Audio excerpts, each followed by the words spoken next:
მოგესალმებით ძვირფასო ტელემეყურებლებო და მოგახსენებთ, რომ თქვენს წინაშეა გადაცემა ამბები ღმერთსა და ადამიანებზე, მე კი მისი წამყვანი თამარ ცქიტიშვილი ვარ.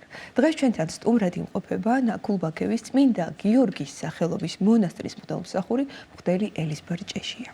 მოგესალმებით, მამා. მოგესალმებით. უღრმეს მადლობას მოგახსენებთ უპირველეს ყოვლისა ჩვენთან მობრძანებისთვის და მინდა ჩვენი ტრადიციული კითხვით დავიწყოთ. ყველანი ჩვენი ბავშვობიდან მოვდივართ და რომ არა ბავშვობა და ეს მოგონებები, რომელიც ძალიან ტკბილად რჩება ადამიანის სულში, ალბათ ადამიანს ძალიან მცირე ექნებოდა საგზალი დიდობაში, რომელიც მის სულს ასაზრდოებდა და რომელიც მის სულს გაალამაზებდა. თქვენ როგორი ბავშვობა გქონდათ, როდის დაიბადეთ, სად დაიბადეთ, ვინ იყვნენ თქვენი მშობლები, ვინ არიან? მოგესალმებით კიდევ ერთხელ. მე დავიბადე 1991 წელს 17 დეკემბერს თბილისში, როდესაც სამოქალაქო ომი იყო. მამა ჩემი არის დეკანოზი მირიან ჭეშია, დედა ჩემი ნათელა ხაზალია. ამიტომ ჩვენ მოგვიწია, რადგან დაძაბული მდგომარეობა იყო თბილისში, წავსულიყავით ანუ მამა პაპის სეულ სახლში. სოფელ ანაკლიაში. სადაც ზღვისპირა გავიზარდე. სადაც პირველი 4 წელი იქ დავდიოდი სკოლაში. და შემდეგ 1999-2000 წლებში გაიხსნა წმინდა გიორგის სახელობის გიმნაზია ზუგდიდში და ზუგდიდში გადმოვედი სასწავლებლად. ანუ მშობლებს თავიდანვე უნდათ, რომ სასულიერო განათლება მიგვიღო, მაგრამ ეს იმას არ ნიშნავდა, რომ აუცილებლად სასულიერო გამხდარიყავი. ჩემ მშობლებს სხვა მიზანი ჰქონდათ, შეიძლებოდა მე ასევე იმ სასწავლებელში, სადაც სწავლობდი გიმნაზიაში, თანაბრად გვასწავლიდნენ ტექნიკურ საგნებსაც და ასევე საღვთო ჯულს, ბიბლიას პირველად სწორედ სკოლის პერიოდში გავეცანი. ბავშვობიდან მოვდივართ ყველანი და რა თქმა უნდა მე ჩემი მშობლები სოფელში ცხოვრობდნენ, იქ სოფლიდან ჩამოსული ბავშვებისთვის სკოლა პანსიონი იყო, სადაც სადღეღამისო ასე ვთქვათ, ძიძები გვივლიდნენ და მოკლედ მათი მეურვეობის ქვეშ გავიზარდე შაბათ-კვირას.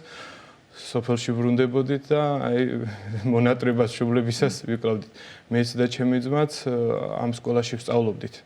მერვე კლასიდან ჩემი ძმა გადავიდა ბაღდადში. მეუფე ანტონი არის მისი ნათლია და მისი მეურვეობის ქვეშ გადავიდა. დედათა მონასტრიდან დადიოდა სკოლაში და მის მშობელთა კრებაზე დედები დადიოდნენ. იყვნენ მასწავლებლები, რომლებმაც მოგცეს მიმართულება.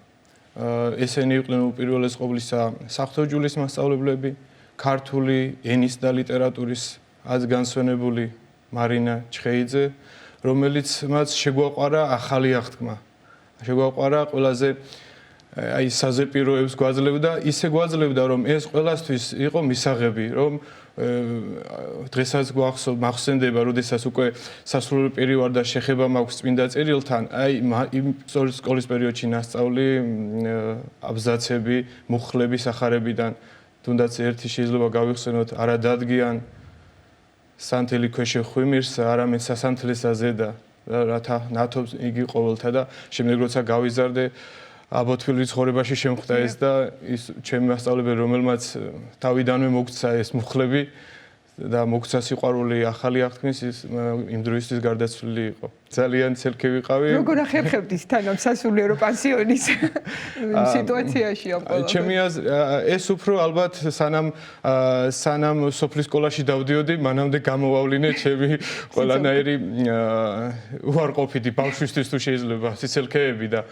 ამის შემდეგ, როდესაც გადავედი სასულიერო გიმნაზიაში, ახალი ფურცლიდან დავიწყე, ახალი ავტორიტეტის მოხვეჭით და მოკლედ სანდომიანი მოსწავლე ვიყავი.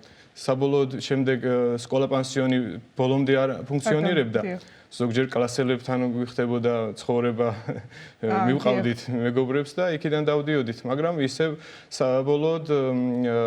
საბოლოოდ წმინდა გიორგის სასწავლებელი რო დავამთავრე, მე სამწუხაროდ თუ საბედნიეროდ არ ვიცოდი რა მიმართულებით წავსულიყავი. თავიდანვე როგორც თქვი, ტექნიკურ მათემატიკას, ფიზიკას გვასწავლიდნენ. მოწოდების სიმაღლეზე, ასევე მქონდა სურვილი სასულიერო განათლების მიღებისა. მით უმეტეს ჩემი ძმა უკვე ჩარიცხული იყო სემინარიაში და მეც ვაგზავნინებდი აუდიო ლექციებს, რომელსაც უსმენდი ხოლმე აბიტურიენტობისას და ამიტომ ჩემი გზა სწორედ ჩავაბარე მათემატიკურზე სოხუმის სახელმწიფო უნივერსიტეტის მათემატიკისა და კომპიუტერული მეცნიერებათა ფაკულტეტზე და ასევე იმავე წელს რადგანაც ხელს გვიწყობდა ორსმენიანი სწავლება სემინარიაში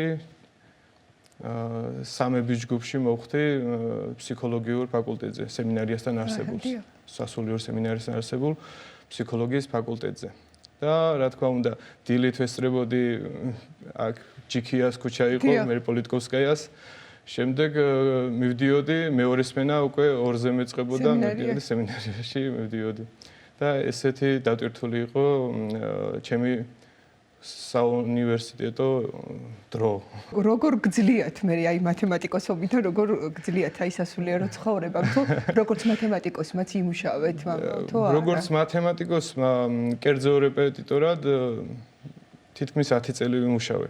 ანუ ამზადებდი ბავშვებს აბიტურიენტებს თუ სკოლის მოსწავლეებს? აბიტურიენტებს იყვნენ და რა თქმა უნდა სკოლის პერიოდის ბავშვებისთვის სწავლება უფრო საპასუხისმგებლოა, იმიტომ რომ ამით მათ არ უნდა დაუმახინჯდეთ, შენ კარგად უნდა იყო მომზადებული, რომ მათ მისცე მიმართულება.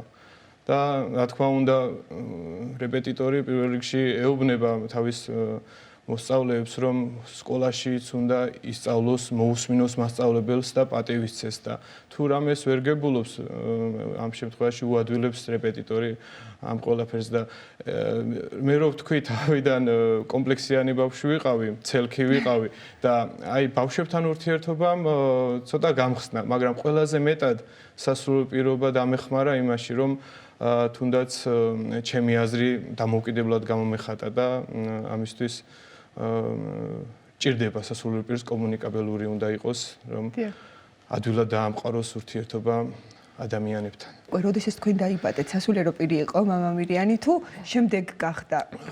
მე როდესაც უკვე აბიტურიენტი ვიყავი, მაშინ გახდა სასულიერო პირი.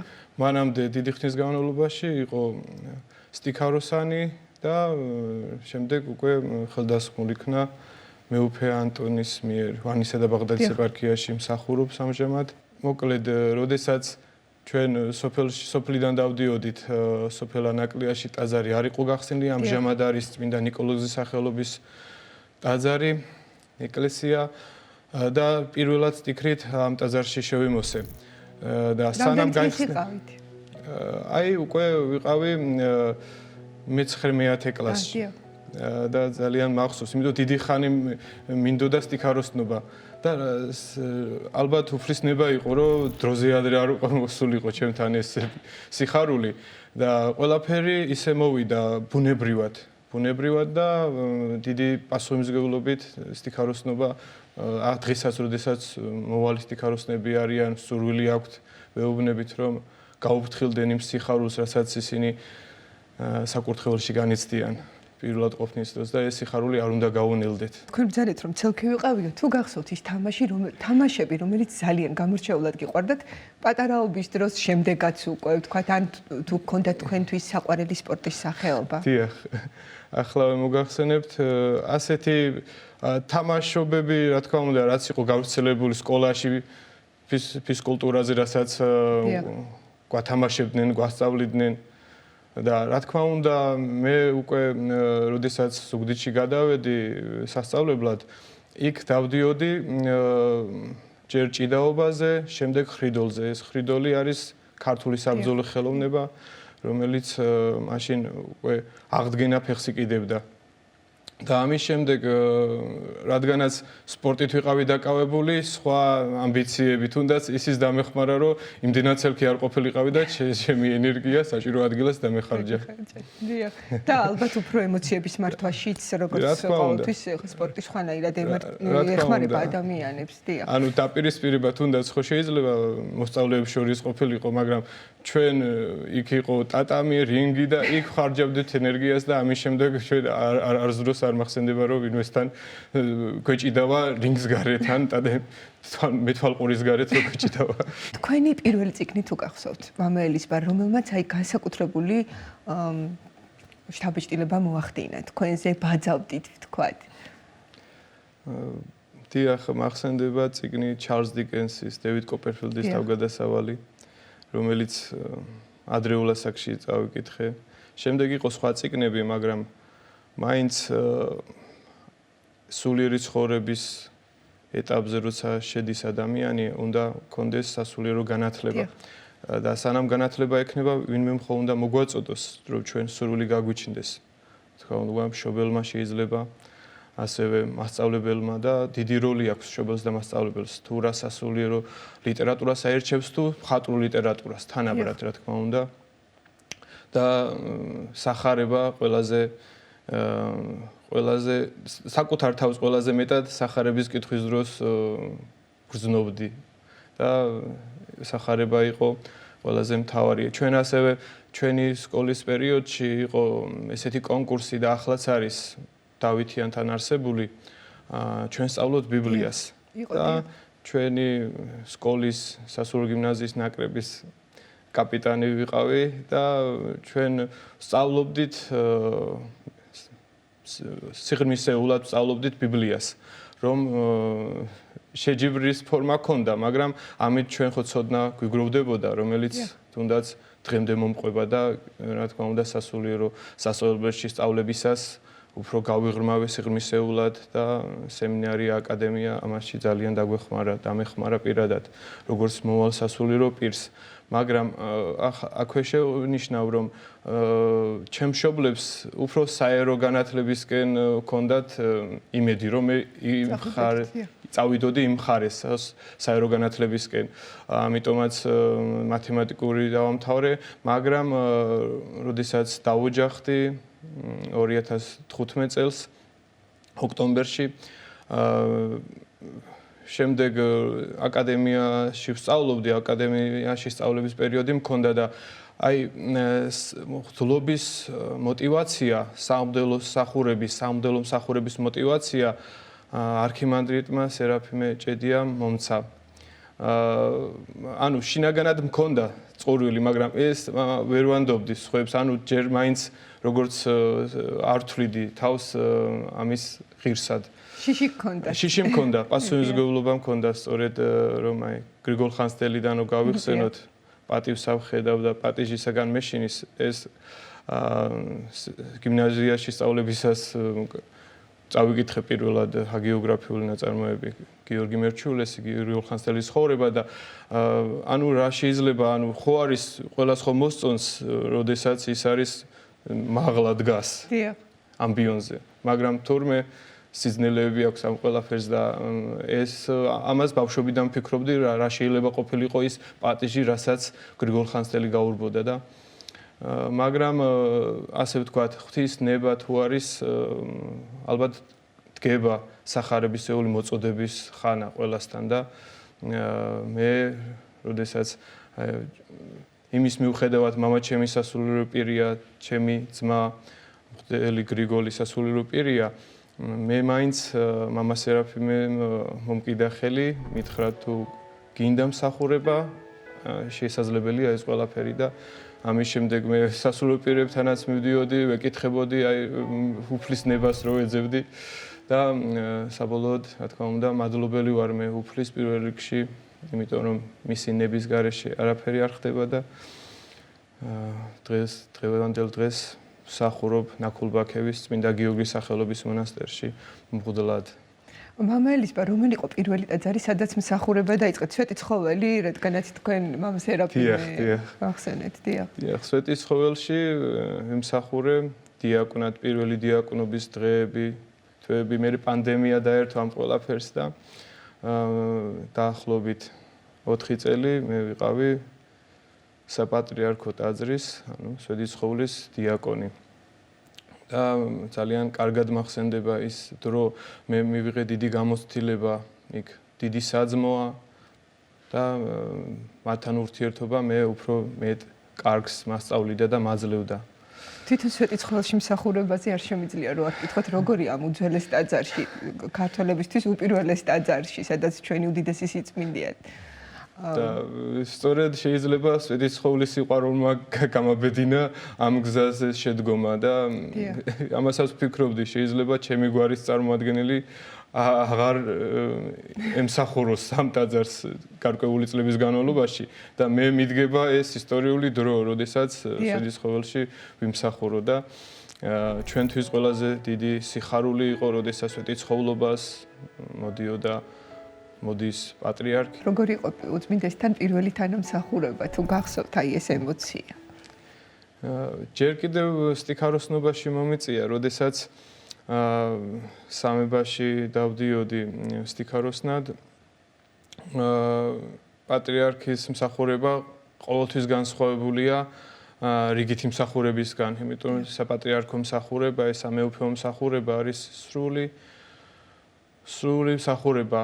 რა თქმა უნდა, მღვდელი წირავს დიაკონთან ერთად, მაგრამ სამეუფო მსახურებას აქვს თავისი ხიბლი, აი სისრულეშია ყველაფერი და პატრიარქთან სიახლოვე, რა თქმა უნდა, ქონდა ის შემთხვევები, როდესაც მოგვიხმობდა სტიქაროსნებს და დაგულოცავდა მამობრივი სიყვარულით და რა თქმა უნდა, კეთილად და თბილად მახსენდება, ასევე გამახსენდა და მახსენდება სკოლის პერიოდში, როდესაც პატრიარქმა იმუგზაურა დასავლეთ საქართველოში და ჩვენთანაც მოვიდა და ჩვენ მაშინ დაგულოცა მაშინაც და ყოველთვის დიდი სიყვარული და პატივისცემით ვიყავი გამსჭვალული პატრიარქის მიმართ და როგორც დიაკონი სვეტიცხოველში შევხვდი, რა თქმა უნდა, მე სამღვდელო კომისია გავიარე პატრიარქის კურთხევით მეუფე იოანე გამრეკელმა დიაკონად დამასხა ხელი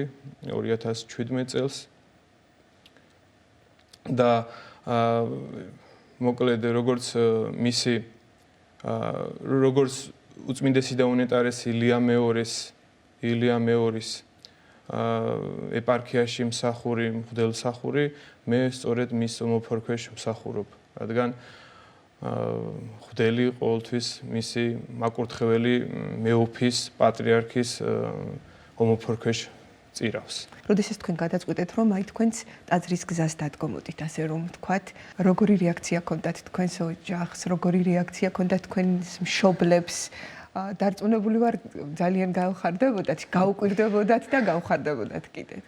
დიახ, აი როგორც ვახსენე, როდესაც მამა სერაფიმემ მომიწოდა, პირველ რიგში საკუთარ მშობელ მამასთან, რომელიც სასულელი პირი იყო უკვე 10 წლის განმავლობაში, მივედი მას და ვკითხე, აი ესეთი არჩევანის წინაშე ვარ. და რა თქმა უნდა, მან ჯერ დამაფიქრა, მე მომცა კურთხევა, რა თქმა უნდა და მითხრა რომ თუ ვილოცებდი, სწორედ ისე მოხდებოდა, როგორც უფლისნება იქნებოდა ეს. ძალიან მინდა რომ ისაუბროთ თქვენს ძმაზეც. ჩემი ძმა მღვდელი გრიგოლ ჭეჟია, მსახურობს ინგოლშტადტში, ქალაქ ინგოლშტადტში, ბავარიის მიწაზე, სადაც ახალდაარსებულ წმინდა გრიგოლ ფერაძის სახელობის სამრევლოს ხელმძღვანელობს და მის ირგვლივ შემოკრებილია ქართველები, რომლებსაც ნოსტალგია აქვს მშობლიური ქვეყნის და თუნდაც ქართულის გასაგებად და თუნდაც ქართული ჟამის წირვის მოსასმენად მოდიან და მადლის მისაღებად და ჩვენ ერთი წლის წინ სწორედ ვიყავით სტუმრად მასთან ერთობლივად აღვასრულეთ წირვა და ძალიან თბილად შევხვდა იქაური მრევლი და მადლობა მათ და მოკითხვა აქედან ამ გადაცემიდან მათ. უღრმესი მადლობა. მამალისპარ და თქვენს ოჯახზე, თქვენს შვილებზე, თქვენს მეუღლეზე, მცირეწლოვანი შვილები ყავთ, როგორც ვიცით, რამდენად ჩართული ხართ, როგორც მამა მათ ცხოვრებაში, რამდენად გაქვთ ურთიერთობა მათ მასწავლებლებთან, თქვათ, აი რა ახერხებთ თუ არა ამ ყველაფერსაც? ჩემი მეუღლე არის ფატი ბიწაძე, რომელიც როგორც მოგახსენეთ, მე ვსწავლობდი ფსიქოლოგიისა და რელიგიათწოდნების ფაკულტეტზე და სწორედ აქ გავიცანი ჩემი მომავალი მეუღლე.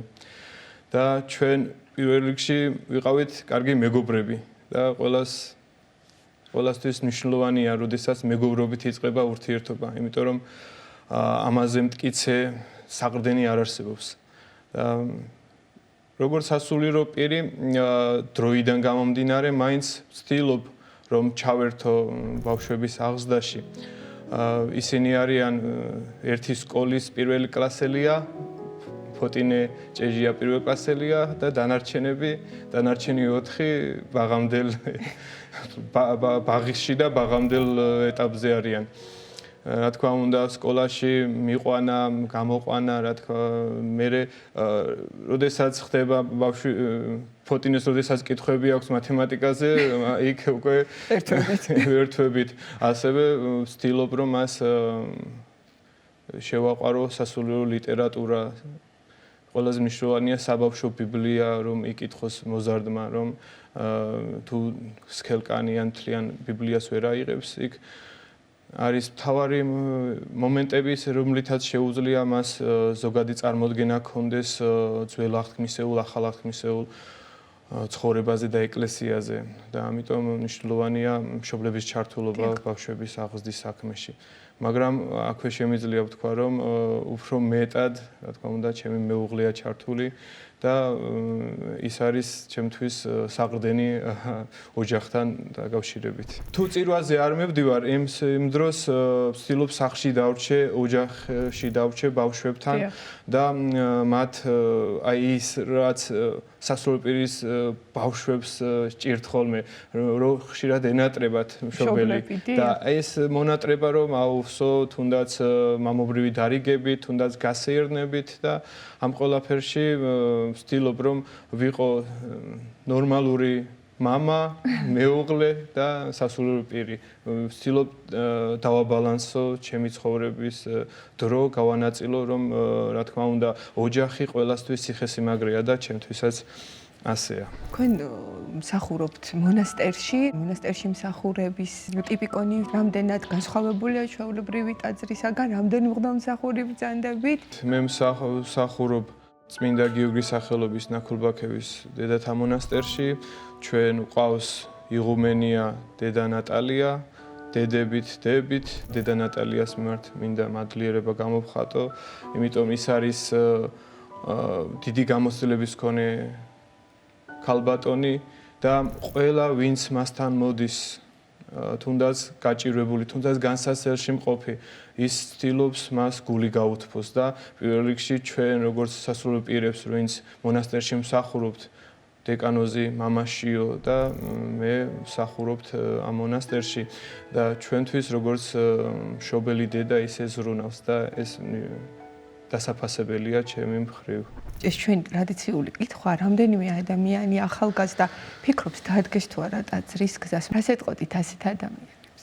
ასეთ ადამიანებს ვეტყოდი, რომ თუ უნდათ გულით, უნდა ილოცონ და თუ უფლისგან იქნება დაშვება და უფლისნებაც დაერთვის ამ ყველაფერს, მათში მომწიფდება ეს სურვილი, რომ გადადგან ნაბიჯი და გადადგმული ნაბიჯი მდგომარეობს იმაში, რომ შეიძლება სწორედ როგორც ჩემ ცხოვრებაში დადგა, რომ სხვა შეიძლება ურჩიოს, თუ ის იქნება, თუ ადამიანი იქნება მოწოდების სიმაღლეზე, თუნდაც სტიქაროსანი იქნება თავისი პასუხისმგებლობით, თავისი შრომის მოყვარეობით, ლოცვის სიყვარულით და მსახურების მოტფიალე მასაც დაუდგება ის დრო, როდესაც ის უნდა ავიდეს სხვა საფეხურზე და იქიდან ემსახუროს დედა ეკლესიას.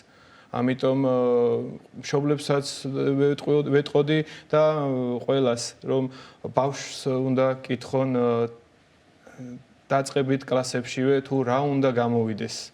იმიტომ რომ ხშირად ტალანტი იფლანგება, რომელიც ბავშვს აქვს, შეიძლება ფარული ტოლვა ჰქონდეს რომელიმე პროფესიისადმი, მაგრამ მან ვერ განავითაროს საკუთარი თავი, იმიტომ რომ შეიძლება მშობელს სხვა მიმართულება ჰქონდეს არჩეული მისთვის და ამიტომ ყველას მე ვცდილობ მაგალითად ჩემს შვილებს ვკითხო ადრეული ასაკიდანვე თუ რა უნდათ გამოვიდნენ და თუ უფლისნება იქნება, ყველაფერი შესაძლებელია.